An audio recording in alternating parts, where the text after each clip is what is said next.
So I want to get to some questions, but I'll just give you this as far as where do we go from here.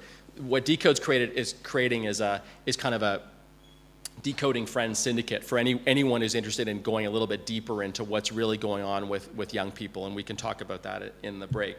But one of the examples that I wanted to quickly use is that we had the same problem when it came to Decode Works, as you saw on a lot of different fronts. One of the problems we had is that companies, governments, and basically employers really were completely lost as this new generation of employees. And so what we did is we created a syndicate to look at graduate recruitment and understand how graduates were looking at the workplace.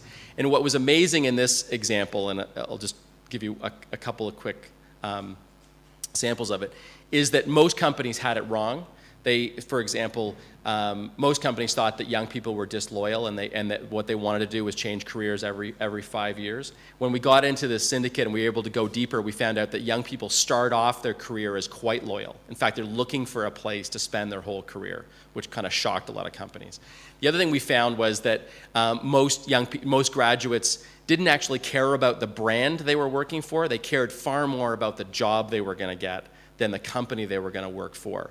And all these companies had spent millions of dollars promoting their brand on campuses around the world, and that in a sense they'd kind of wasted that, and when it got to the job, they spent no money whatsoever promoting the actual job.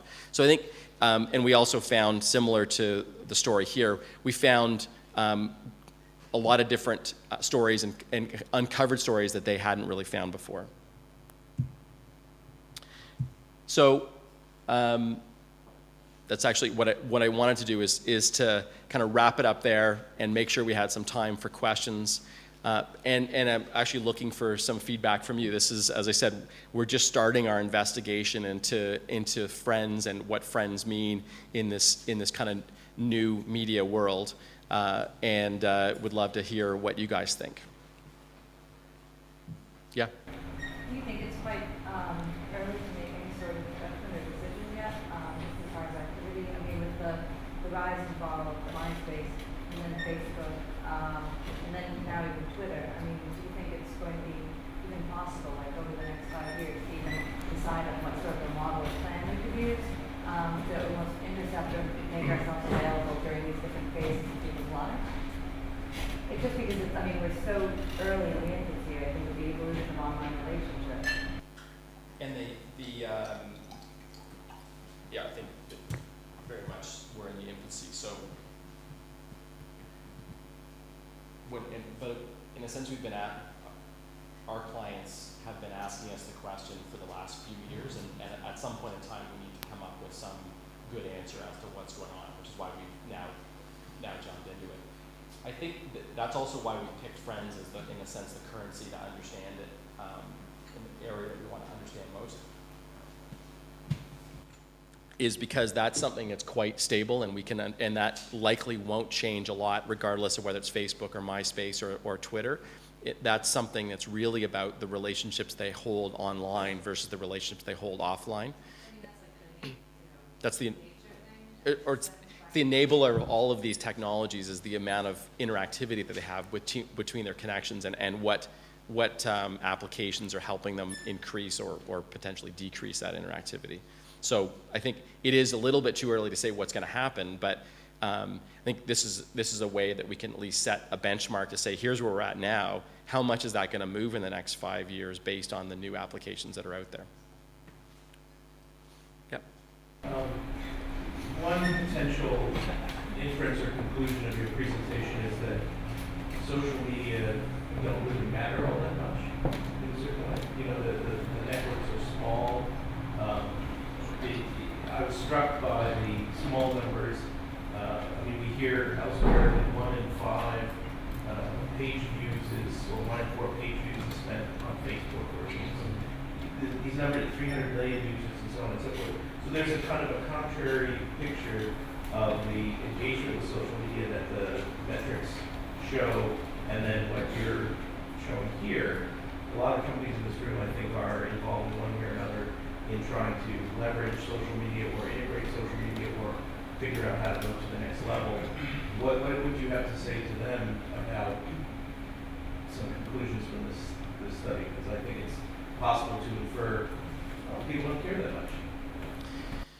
I think they do. It's maybe it's a quantity quality discussion, and that's why we wanted to take a deeper look. And as David said in his introduction, this could be a controversial start. The other one is I'd rather give you my straight view of what I see, and let you use that to build better models so that you can be more successful than trying to gloss over some of those things that might be controversial. So there's a couple other things in the story. One is that, and this is what we have been seeing and why we wanted to take a deeper look, is 63% of Gen Y are regular users of social network media. So that's a big number, because you multiply that times the population, and all of a sudden you've got a huge number. And regular user went weekly. Even the people who have no friends, 20% of them were on a social network site in the last week or so. So there's still, but it's kind of back to the debate around kind of page views, unique visits, time on. It's as we get more sophisticated in measuring internet traffic, we've found better metrics to find out what's really going on. Because it used to be that we had 10 million hits on our website, we must be successful. But then we learned that wasn't really the best measure we can use to measure the internet. And I think those kind of measures around social media, we're still getting to them. And that's why I put, so am I pessimistic or optimistic about social media? I'm still optimistic about it. There's a first wave, and that 12% is clearly the first wave. They're an attractive group. My concern is if everybody let's say on the buying side, the advertiser side, if we want to look at that piece of it, if everyone on the advertiser side thinks it's 50% and they find out it's 12%, then that could be a big concern for them. So I'd rather say we've got a great group of 12%. They're your perfect consumer. Let's start to build, and that we're going to use to build the wave. Over time, that generational effect I think will kick in. So the other one is that the success will come. It's just going to take a bit longer to get there. Same issue around mobile phones. For years, they were saying it was going to be, every young person was going to have a mobile phone. It just took longer to get there because they didn't all want it. They couldn't all afford it. They didn't all have time to use it. But eventually, they all got it.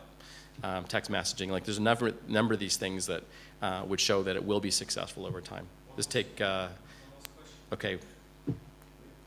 Yeah. The poster child from Decode. Yeah. You start off with 5,000 friends. I began to think, well, that's really typical. But actually, you actually proved that he was very Facebook. In fact, he was presumably 1% or something like that. Is that correct? Our poster child? Yeah, he wasn't. He was the poster child of what I think the image of social media is to a lot of, from advertisers to others, is I think everyone thinks that he's the guy. But it does turn out that he might be the guy down the road. And when he's 20 and when he's 25, when he is a young single, a young couple, and has a young family, I bet he's going to have a hell of a lot more friends than I did when I was going through those life stages. But he isn't the real story. The real story is far more diverse, and I think our goal is let's look at the detail of it. Let's go a little bit deeper so we understand what's really going on there before we kind of whitewash the whole group as this incredibly active techno kind of generation that spends 50 hours a week just pumping out social media stuff. Because I think that'll do more to destroy social media in the long run than it will to be successful. Let's be truthful about who we've got, how we're building, and then really work with that group to build and engage other young people as you move forward. And that's what's going to really change the industry into a really powerful one. If we kind of use that big stat of 65%, 300 million, which I see almost every day, I think smart advertisers will ask those deeper questions, and then where are we going to be?